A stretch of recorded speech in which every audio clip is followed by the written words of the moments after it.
What's good, people? I am right now in Izmir, my favorite place in Turkey. To be more specific, I am in Alsancak, Konak, and like I would say probably 15 minutes away from this famous Kemeraltı, the clock, which is very famous for Izmir. Yes, and I'm feeling great. I mean, the last time I was here, it was like 10 years ago, and it changed basically, and it changed even for good, I would say. So what I love about Izmir is, first of all, it has like 4 million people here, 3 to 4 million, let's go that way. And Istanbul is 14, 15 million or something, and that's just the official numbers. So Istanbul is really out of control. Like, it's way too big, way too much people.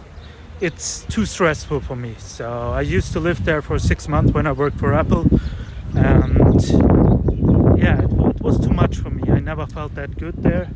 But Izmir, it's more dense, not that big.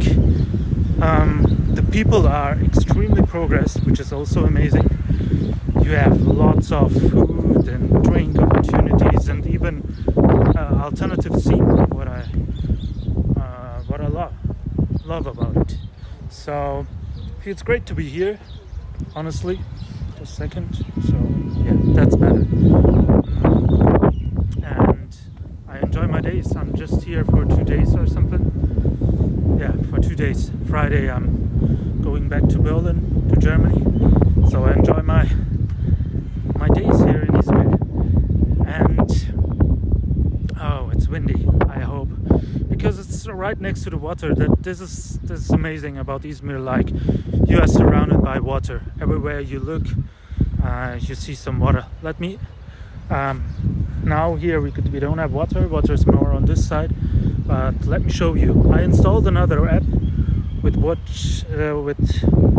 this app. I can switch the camera from the back to the front camera, which is convenient if you do vlogging. I don't know why on the normal camera app it's not working. Apple doesn't want it, but I found the app time lapse if you need something like that. So here we go.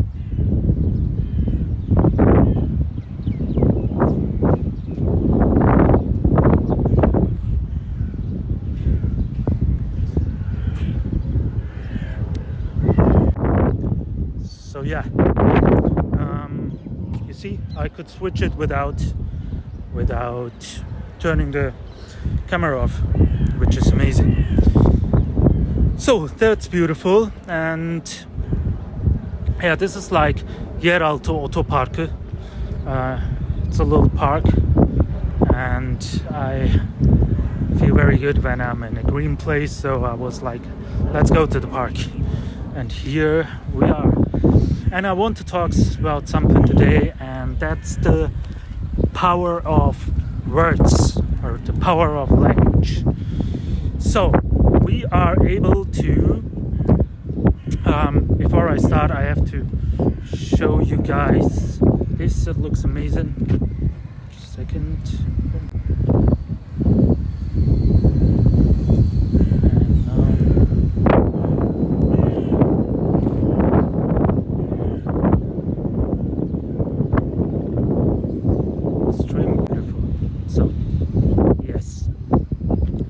So, man, this wind sucks so much. So I had a proper mic, but seems like I lost it. I will buy, when I'm in Berlin the next day, is also a better mic with a dead cat, and then we have also better sound. But we are going to talk about languages. So yeah, we are able to be that creative that we can come up with words, and that's how language started, right? So there is a beauty in it, because we can communicate Like back then, if there was danger or something like that, we just started to do sounds and everything. But with words, we can be more specific. We can say, "Hey, there is a tiger on the bridge," you know. So I think for survival reasons, it was very convenient. And of course, we could. No, thank you. But not bad. And also, so she kicked me out. And we said, yeah, we could describe the things, which is very beautiful. It is limited, though. I think, honestly, that we are a little bit lost in the words, because words can always point just to something. It is always a reference, but it's never the actual thing. So for example, we say we are human and there is a tree and that's a cat and everything, and someone invented that. Like, it's just a reference point. I'm not, there is not an actual human, you see what I mean? It's like collectively we decided to describe this creature as a human being, and that's beautiful. But now here it comes. When we get too lost into languages, there is a huge danger that we take everything what is said for granted, and there comes the power with the language. Like, we telling stories. We are a story. My name is a story. How I think I am is a story, and the story is based on these words. So if I, for whatever reason, don't feel that good anymore with how the concept of me is, and I'm not flexible with the language, then it could be that I'm pretty lost in that.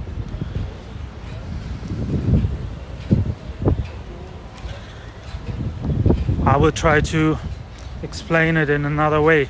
Like, I'm traveling a lot, right? So I get in contact with tons of different languages, and every language,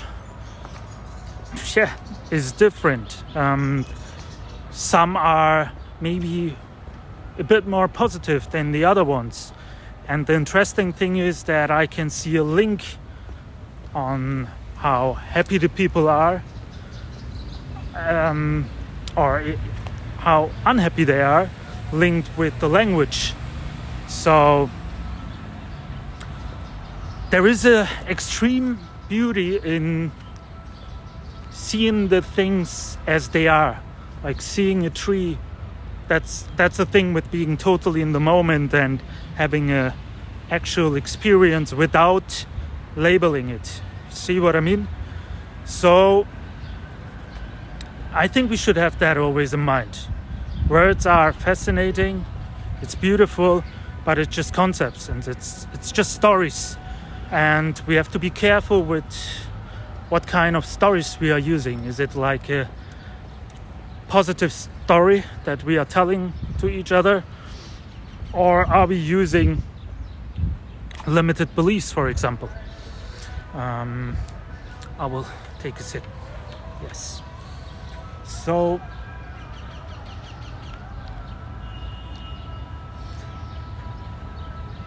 yeah, it's somehow, I would recommend everyone to destruct language.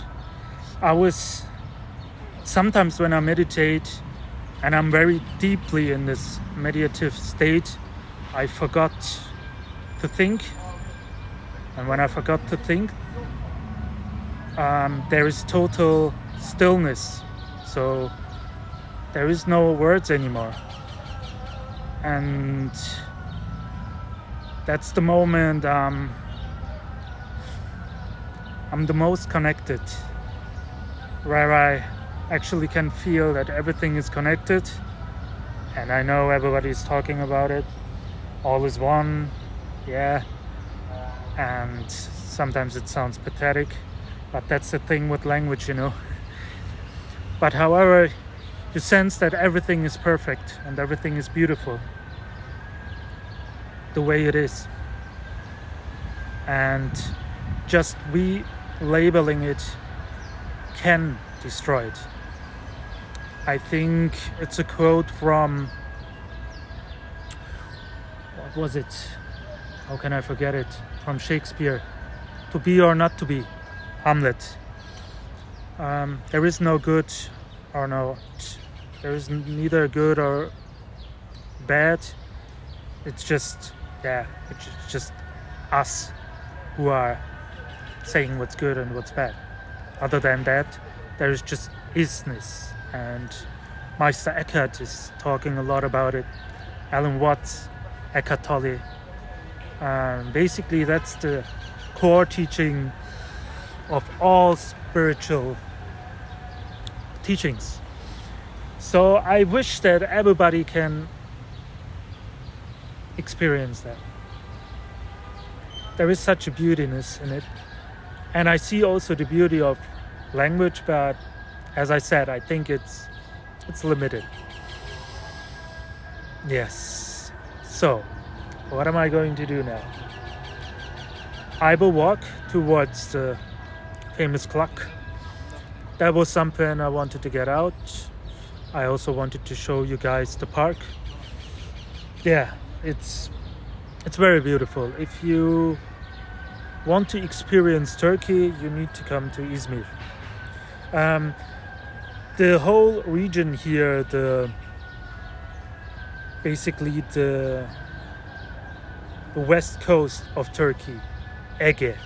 It's called Ege, and it's extremely beautiful. You have like Kuşadası, you have like Didim, Aydın. Then if you go more south, Izmir is a little bit on the top. If you go more south, you have Marmaris, you have Fethiye.